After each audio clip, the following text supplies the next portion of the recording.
Olá, amigos. Nesta aula, daremos início ao estudo das doenças neuromusculares. Vamos iniciar com alguns conceitos que são preliminares para que nós possamos entender melhor as doenças neuromusculares, né?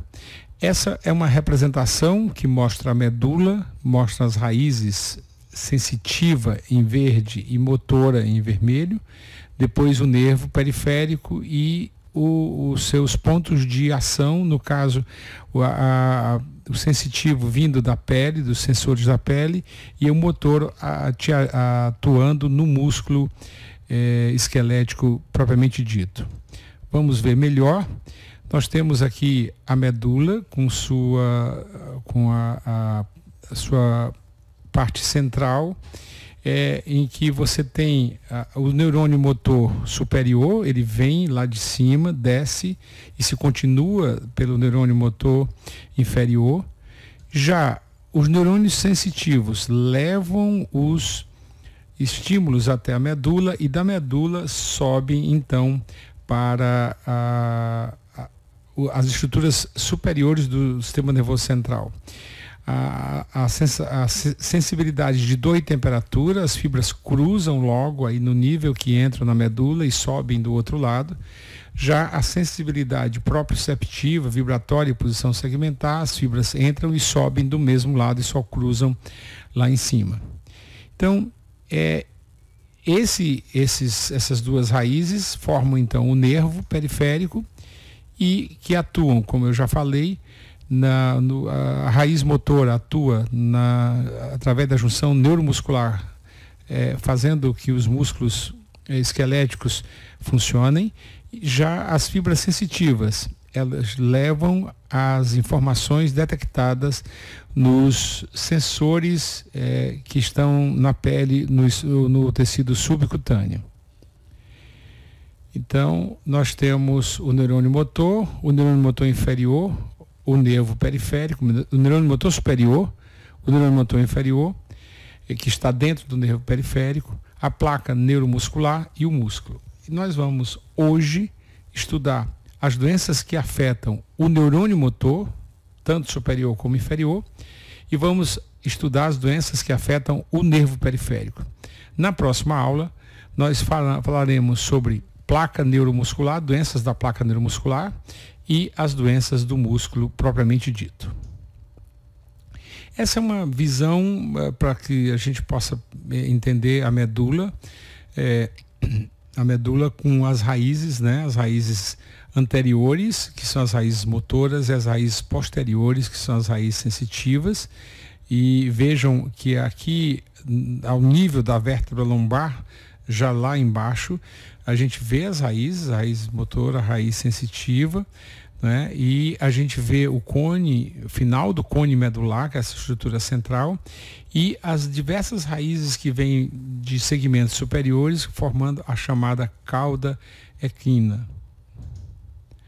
Bom, outro conceito que é fundamental é a gente entender os tipos de fibra. As fibras nervosas, elas podem ser divididas em tipos A, B e C.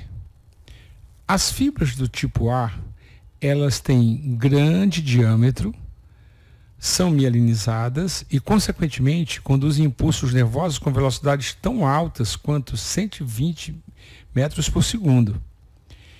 Estas ainda são subdivididas em fibras alfa, aferente ou eferente, fibras betas, aferente ou eferente, fibras gama, eferente, e fibra delta, aferente. Já as fibras do tipo C constituem mais de 50% das fibras sensitivas em boa parte dos nervos periféricos.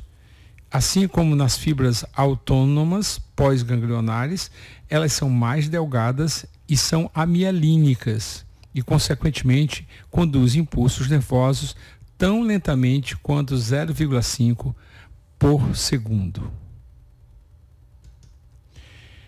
Esses são os diversos tipos de fibra, os seus diâmetros e a velocidade de condução nessas fibras e as principais funções em que elas estão envolvidas. Um outro conceito que é importante a gente relembrar que é o conceito de dermátomo, né? Dermátomo é a superfície da pele que é inervada por uma raiz, né? Por um dermátomo. A gente tem que entender que existe a distribuição, o mapa, né, dos dermátomos, como na figura mostrada aí, e existe o mapa dos nervos periféricos. E vejam que, enquanto que a seta da esquerda, por exemplo, ela fala do nervo axilar, né, o ramo cutâneo do nervo axilar, a gente vê que uma das raízes que contribuem para o nervo axilar é a raiz C5. Muitas vezes o nervo ele é constituído e ele tem informações, ele traz fibras advindas de várias raízes. Aqui um outro exemplo, de novo o nervo axilar e a raiz C4. Só para a gente fazer bem a diferença do que é dermátomo e nervo periférico. Se você tiver uma neuropatia, uma mononeuropatia, você vai ter uma diminuição da sensibilidade na distribuição daquele nervo periférico. Que pode incluir mais de uma raiz. Mas se você tiver uma hérnia de disco, por exemplo, cervical ou lombar, acometendo só uma raiz, você vai ter alteração sensitiva só naquele dermátomo, no dermátomo correspondente àquela raiz. Os reflexos também, eles podem nos dar informações sobre que raízes estão acometidas naquele paciente, né? Por exemplo, o reflexo braquiorradial, ele é um reflexo que ele envolve as raízes C5 e C6, a mesma coisa do reflexo bicipital. Já o tricipital, ele nos dá mais informações sobre C7, o flexor dos dedos sobre C8 e T1. Nos membros inferiores, também alguns reflexos podem nos dizer a ausência deles, né? Pode nos dizer em que altura está a lesão e que raízes estão acometidas, né? Pois o reflexo patelar, por exemplo, ele é essencialmente um reflexo de L3 e L4. Já o reflexo aquileu é um reflexo essencialmente da raiz S1. Então, se chega um paciente no seu consultório com um quadro de uma neuropatia, e você vai fazer o exame dele, uma dor lombar, por exemplo, com irradiação para a perna, você vai fazer o exame dele e ele tem um aquileu diminuído, você já pode quase que afirmar que esse paciente tem uma neuropatia por compressão da raiz S1 por uma hérnia de disco, por exemplo.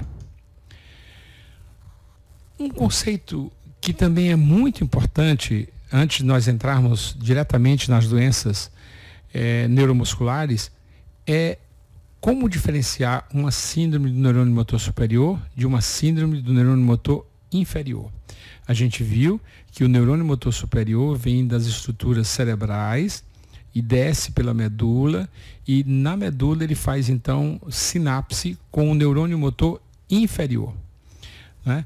Então, nós temos doenças que acometem só o neurônio motor superior, doenças que acometem só o neurônio motor inferior e doenças que acometem os dois, tanto o superior como o inferior.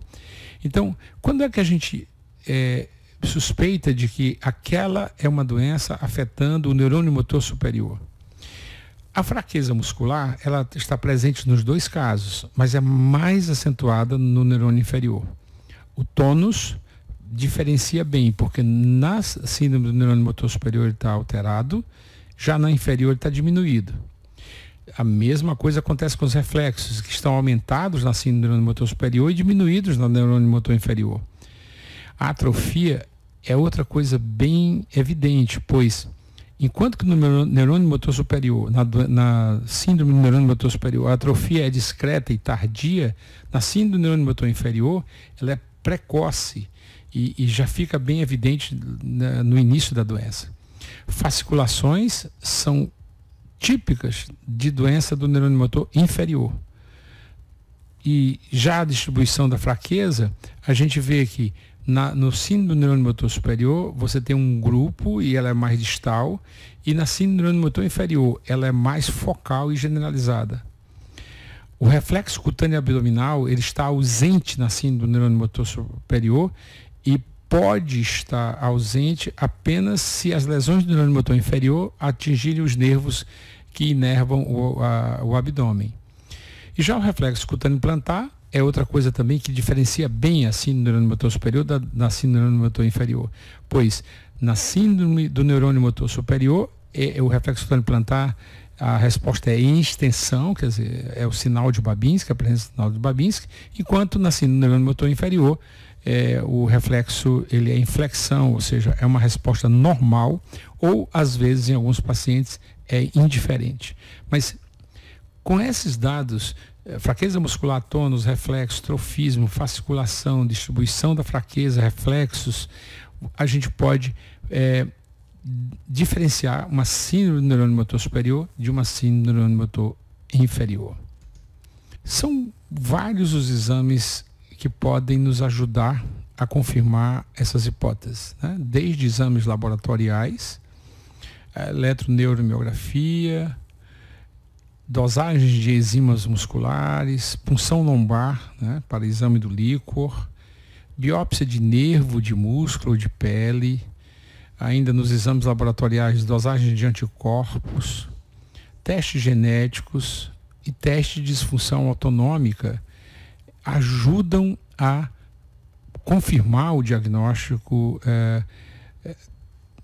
pensado na história, na avaliação do paciente.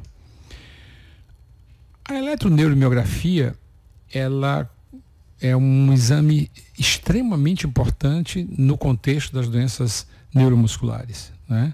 O estudo da condição nervosa e o exame de eletromiografia com agulha podem nos dar muitas respostas, do tipo, sua fibra sensitiva, é sua fibra motora, o dano é mais axonal, o dano é mais da mielina, enfim, uma série de padrões hoje já conhecidos podem ficar evidentes num exame de eletroneuromiografia muito bem feito.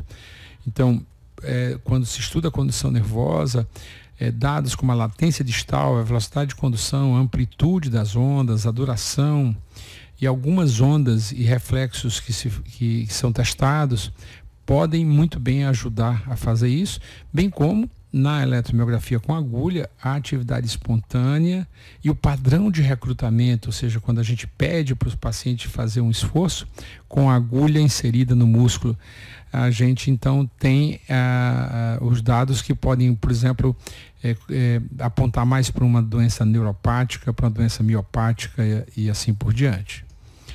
A biópsia de nervo e a biópsia de músculo também podem ajudar, sobretudo naqueles casos em que o diagnóstico fica mais difícil apenas com os dados clínicos, né? Nós vemos aí 2 exemplares típicos de biópsias, né? Na esquerda, a biópsia de nervo num paciente com neuropatia do doente crítico, e à direita uma biópsia num paciente com distrofia muscular.